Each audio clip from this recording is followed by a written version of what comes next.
Hi friends எல்லாருக்கும் வணக்கங்க. இன்றைக்கி நம்ம சாமு கிச்சனில் ஆரோக்கியமான சுவையில் கொள்ளு துவையல் எப்படி பண்ணுறதுன்னு பார்க்க போகிறோம்.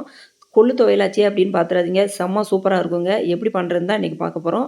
ஒரு பாத்திரத்தில் ஸ்டவ்வை வந்து மீடியம் ஃப்ளேமில் வச்சுட்டு ஒரு பாத்திரத்தை வச்சுக்கோங்க. அந்த பாத்திரத்தில் ஒரு சின்ன கிண்ணத்துக்கு நிறையா வந்து கொள்ளு போட்டிருக்கேங்க. கொள்ளு போட்டு அதை மீடியம் ஃப்ளேம்லேயே வச்சு மெதுவாக வறுக்கணுங்க. ஒரு 3லேருந்து 4 நிமிஷம் ஆகும். கொஞ்சம் லேட்டாக தான் ஆகும், பரவாயில்ல. ஆனால் டேஸ்ட்டான கொள்ளு துவையல் சாப்பிடல நமக்கு அதெல்லாம் ஒன்றும் பெருசாக தெரியாதுங்க. இப்படி மீடியம் ஃப்ளேம்லேயே வச்சு கரண்டியை விடாமல் நம்ம கிளறி விட்டுகிட்டே இருக்கணும். இப்போ முன்னாடி போட்ட பருப்புக்கும் இப்போ உள்ள பருப்புக்கும் உங்களுக்கு வித்தியாசம் பார்க்கையிலே தெரிஞ்சிருக்கும். சூப்பராக கலர் மாதிரி வருது பாருங்கள். அதேமாரி நீங்கள் வறுக்கையில் கொள்ளு வந்து டொப்புன்னு வெடி மாதிரி வெடிக்குங்க. ஆனால் ரொம்ப வெடிக்குமா அப்படின்னு கேட்காதீங்க, அந்தளவுக்கெல்லாம் இருக்காது, பயப்பட வேண்டாம். லேசாக வெடிக்கும், முகத்தில் எதுலேயும் படாது, நமக்கு அந்தளவுக்கெல்லாம் வெடிக்காது. இப்போ பாருங்கள், மீடியம் ஃப்ளேமில் வச்சு நல்லா வறுத்து வச்சுட்டேன். அதை அப்படியே ஆற வச்சுருவோம். ஆறிட்டு இருக்கட்டும். இப்போ இதுக்கு தேவையான பெருங்காயத்தை ஃபஸ்ட்டு வறுத்துக்குவோம். பெருங்காயம் வறுக்கிறதுக்கு கொஞ்சமாக எண்ணெய் ஊற்றிக்கோங்க. அதே பாத்திரத்தில் ஊற்றிட்டு அந்த கட்டி பெருங்காயம் இருக்குல்ல, அந்த கட்டி பெருங்காயம் தாங்க சூப்பர் டேஸ்ட்டில் இருக்கும். நீங்கள் வந்து பெருங்காயத்தூள் யூஸ் பண்ணுறதோட இந்த மாதிரி கட்டி பெருங்காயம் யூஸ் பண்ணிங்கன்னா சூப்பராக இருக்குங்க. அதேமாரி கட்டி பெருங்காயம் வந்து இந்த ரசத்துக்கு எல்லாத்துக்குமே நீங்கள் நுணுக்கி போட்டிங்கன்னா சூப்பராக இருக்கும். இந்த பெருங்காயத்தை இந்த எண்ணெயில் போட்டு இந்த மாதிரி பொரித்து எடுத்துக்கோங்க. கொஞ்சம் கலர் மாறி வரும், அந்தளவுக்கு வரையில் கரெக்டாக நமக்கு பெருங்காயம் வந்து ரெடி ஆகிட்டு. இப்போ பெருங்காயத்தையும் பருப்போடு வச்சுக்கலாம். பெருங்காயத்தை தான் நான் வந்து எண்ணெயில் வறுத்துருக்கேன். அதுக்கப்புறம் இந்த மிளகா, கடலைப்பருப்பு, உளுந்தம்பருப்பு இதெல்லாம் வறுக்க போகிறோம். இப்போ கடலைப்பருப்பு எவ்வளோ போட்டிருக்கேன்னா 1 ஸ்பூன் போட்டிருக்கேன். அதேமாரி உளுந்தம்பருப்பும் 1 ஸ்பூன் போட்டுக்கோங்க. இந்த உளுந்தம்பருப்பு வந்து நீங்கள் இந்தமாரி எண்ணெயில் லைட்டாக எண்ணெய் ஊற்றி அதில் வறுத்து நீங்கள் துவையல் அரைக்கல, அவ்வளோ வாசமாக துவையலோட சுவையை வந்து நமக்கு வந்து இன்னும் நல்லா கூட்டி கொடுக்கும். இப்போ 4 பல்லு பூண்டை, பெரிய பூண்டுங்க, இது வந்து வடப்பூடு அப்படிம்பாங்களா அந்த பூண்டு, அதை வந்து 2 கட் பண்ணி போட்டிருக்கேன். அதனால தான் உங்களுக்கு அதிகமாக இருக்க மாதிரி இருக்குது. ஆனால் 4 பல்லு பூண்டு தான் போட்டேன். அதையும் இந்த உளுந்தம்பருப்பு, கடலைப்பருப்பு கொஞ்சம் கலர் மாதிரி வரையில் இந்த பூண்டையும் போட்டு அப்படியே நல்லா கிளறி விட்ருவோம். இப்போ உங்களுக்கு காரத்துக்கு ஏற்ற மாதிரி நீங்கள் மிளகா வத்தல் போட்டுக்கோங்க. நான் 7 மிளகா வத்தல் போட்டிருக்கேன் ஒரு சின்ன கொள்ளுக்கு. ஏன்னா துவையல் வந்து கொஞ்சம் உரப்பாக இருக்கணுங்க. அப்போ தான் சூப்பராக இருக்கும். நமக்கு வந்து அந்த பழைய சாதத்துக்கு, சுடு சாதத்துக்கு இதுக்கெல்லாம் போட்டு சாப்பிடையில சூப்பராக இருக்கும். ஒரு சின்ன கோழி கூண்டு சைஸ் அளவில் நம்ம வந்து புளி போட்டிருக்கோம்.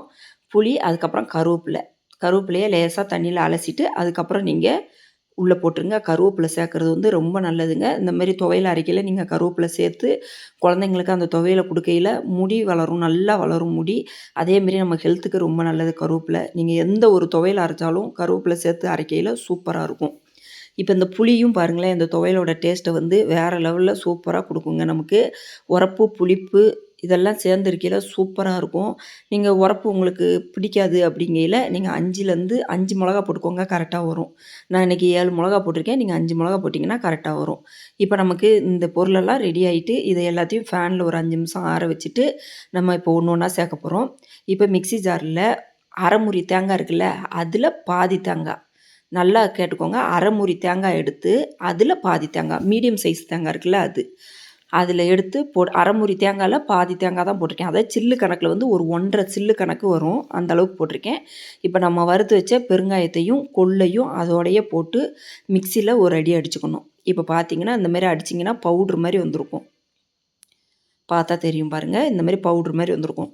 இதுக்கப்புறம் நம்ம கடலைப்பருப்பு, உளுந்தம்பருப்பு, மிளகா வத்தல், புளி, பூண்டு, கருவேப்பிலை இதெல்லாம் வதக்கி வச்சுருந்தோம்ல, அது ஆறுனதுக்கப்புறம் இதோடையே போட்டுக்கோங்க. ஃபஸ்ட்டே எல்லாத்தையும் போடையில் இந்த பருப்பு வந்து சரியாக அரைப்படாமல் இருக்கும், அதனால தான். இப்போ போட்டுட்டு மறுபடியும் ஒரு அடி அடிச்சுக்குவோம் மிக்சியில். இப்போ பார்த்திங்கன்னா இந்த அளவுக்கு இருக்கும். இதில் வந்து இப்போ உப்பு சேர்த்துக்கோங்க, தேவையான அளவு. அந்த துவையலுக்கு ஏற்ற மாதிரி நீங்கள் உப்பு சேர்த்துக்கோங்க. உப்பு சேர்த்துட்டு தண்ணி ஊற்றி அரைக்க போகிறோம் இப்போ கொஞ்சம். ஏன்னா நமக்கு பொடி மாதிரி இருக்குல்ல, அது தண்ணி ஊற்றி அரைக்கையில் நமக்கு அந்த துவையலோட பதம் வந்து வந்துரும் பாருங்க. இப்போ ரெடி ஆகிட்டு நமக்கு. இதை விட உங்களுக்கு வந்து கொஞ்சம் மசிஞ்சு எனக்கு வேணும் அப்படின்னு நினச்சிங்கன்னா, அதேமாரி கொஞ்சம் கொழப்பாக வேணும் அப்படின்னு நினச்சிங்கன்னா நீங்கள் இன்னும் கொஞ்சம் தண்ணி ஊற்றி நீங்கள் வந்து இன்னும் கொஞ்சம் ஒரு அடி அடித்து விட்டுக்கலாம். இப்போ நான் வந்து என் பாப்பாவுக்கு ஊட்டையில் என்ன செய்வேன்னா, இதுலேருந்து ஒரு உருண்டையை மறுபடியும் மிக்ஸி ஜாரில் போட்டு கொஞ்சம் தண்ணி ஊற்றி நல்லா அடிச்சுட்டு அதுக்கப்புறம் நல்லெண்ணெய் ஊற்றி சாப்பாட்டில் பிசைஞ்சு அதுக்கப்புறம் கொடுத்துருவேன். அந்த சாப்பாட்டில் வந்து லைட்டாக மோர் ஊற்றி இந்த துவையலையும் போட்டு பிசைஞ்சு மோரையும் ஊற்றி அப்படியே கொடுத்துருவேன். குழந்தைங்களுக்கு வந்து சூப்பராக சாப்பிட்ருவாங்க. இப்போ நம்ம சாப்பிட்றதுன்னா இந்த பருப்பு வந்து நல்லா நறு நறுன்னு கடிபடும்ல, அந்த அளவுக்கு இருக்கும் இந்த துவையல். சூப்பரா இருக்குங்க. கொஞ்சம் கொல கொலன்னு இருந்த மாரி இருக்காது. இந்த மாரி கட்டியா இருக்கிற மாரி இருக்கும். இப்ப இத சாப்பாட்டுல நல்லா சூடான சாப்பாடு அப்பதான் உங்களுக்கு சூப்பரா இருக்கும் டேஸ்ட்டு. சூடான சாப்பாடுங்கையிலே நமக்கு எப்படி நாக்குல எச்சி ஊறுது பாருங்க. அந்த சூடான சாப்பாட்டுக்கும், இந்த லைட்டா உரப்பு, புளிப்பெல்லாம் இருக்கிற அந்த துவையல வச்சு நல்லெண்ணெய் ஊத்தி, இந்த நல்லெண்ணெய் ஊத்தி சாப்பிடுற விஷயம் வந்து எங்க அப்பா எனக்கு சொல்லிக் குடுத்ததுங்க. செம்மையா இருக்கும்.